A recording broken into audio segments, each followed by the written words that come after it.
It was some pretty rugged training when we went through the police academy, and I'm sure that was to prepare you for dealing with the public. And the problem with the police department is most of your, they say in business the customer is always right.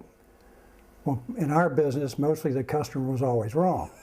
So they weren't too happy about, you stopping them. And but I was lucky when I got out of the police academy, you got to ride with a experienced trooper. And I was fortunate enough to get a guy who really had a lot of street smarts and common sense. And one of the first things he taught me was, when you stop somebody or you're dealing with somebody, just imagine that you're in his shoes. And what kind of action would you like taken against you, And he said, you have a lot of power with that badge. Don't abuse it. And I took that to heart, and I think to this day that probably kept me out of more trouble. And by trouble, I mean going into a bar fight or whatever. I got into very few physical confrontations where I actually had to do something. A lot of people threatened you. But and there again, he taught me, most people you can reason with. And if you go in with an attitude and he's got an attitude, there's going to be a fight. So you have to diffuse the situation, try to see his point of view if he has a legitimate point of view.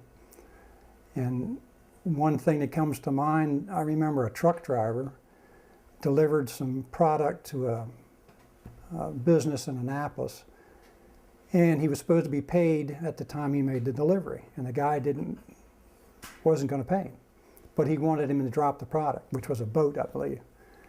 So they got into an argument, and he pulled out a tire iron. And the guy was probably my size, outweighed me by 100 pounds at least. And this guy was upset.